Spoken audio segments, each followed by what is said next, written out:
Christmas ഒക്കെ അല്ലേ, നമ്മൾ എന്തെങ്കിലും ഒരു ഗിഫ്റ്റോ അല്ലെങ്കിൽ പ്രസൻറ്റോ ഒക്കെ ആത്മാർത്ഥമായിട്ട് ആഗ്രഹിച്ചിട്ട് പിറ്റേ ദിവസം അല്ലെങ്കിൽ ക്രിസ്മസിന് സാന്റാക്ലോസ് അത് ശരിക്കും കയ്യിൽ കൊണ്ടുതരാണെങ്കിലോ.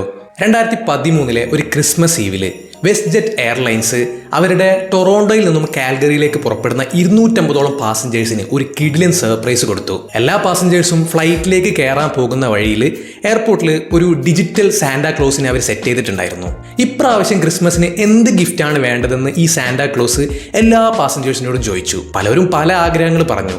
TV, മൊബൈൽ, ടാബ്ലറ്റ്, ക്ലോത്ത്സ്, അങ്ങനെ പല സാധനങ്ങൾ. യാത്രക്കാർ പിന്നെ അത് ജസ്റ്റ് ഒരു തമാശ എന്ന നിലയിൽ അവരുമായി ഒരു ഓളത്തിൽ നിന്നിട്ട് അതും പറഞ്ഞ് അവർ ഫ്ലൈറ്റിലേക്ക് കയറിപ്പോയി. എന്നാൽ ഓരോ യാത്രക്കാരും വേണമെന്ന് പറഞ്ഞ ഓരോ സാധനങ്ങളുടെ പേരും ഈ സാന്റയുടെ പിന്നിലായിട്ട് നമ്മുടെ വെസ്റ്റ് ജെറ്റ് എയർലൈൻസിന്റെ ക്രൂ റെക്കോർഡ് ചെയ്ത് നോട്ട് ചെയ്യുന്നുണ്ടായിരുന്നു. എന്നിട്ട് യാത്രക്കാർ അവരുടെ ഡെസ്റ്റിനേഷൻ എത്തുന്നതിന് മുമ്പ് തന്നെ എല്ലാ സാധനങ്ങളും പോയി പർച്ചേസ് ചെയ്ത് ഒക്കെയും ഗിഫ്റ്റ് ബോക്സിലേക്ക് ആക്കി സെറ്റ് ആക്കി വെച്ചു. ഫ്ലൈറ്റ് ലാൻഡ് ചെയ്ത പാസഞ്ചേഴ്സ് ചെന്ന് നോക്കുമ്പോഴാണ് അവർക്ക് ഭയങ്കര സ്വീകരണമൊക്കെ ഒരുക്കിക്കൊണ്ട് അവർ പറഞ്ഞ എല്ലാ സമ്മാനങ്ങളും സാന്റാക്ലോസ് എയർപോർട്ടിൽ വന്നിരിക്കുന്നു. ബിഗ് സ്ക്രീൻ TV, കുട്ടികൾക്ക് ടോയ്സ്, ഫ്രീ ഫ്ലൈറ്റ് ടിക്കറ്റ്, അങ്ങനെ പാസഞ്ചേഴ്സ് പറഞ്ഞ എല്ലാ സാധനങ്ങളും അവർക്ക് കിട്ടി. എന്തിന് ഒരാള് പുതിയ സോക്സും അണ്ടർവെയറുമാണ് ആവശ്യപ്പെട്ടത്, അങ്ങോർക്ക് അതുവരെ കിട്ടി. കൂടാതെ ഓരോ പാസഞ്ചേഴ്സിന്റെയും റിയാക്ഷൻ റെക്കോർഡ് ചെയ്തുകൊണ്ട് വെസ്റ്റ് ജെറ്റ് എയർലൈൻസ് അത് സോഷ്യൽ മീഡിയയിൽ അപ്ലോഡ് ചെയ്തു.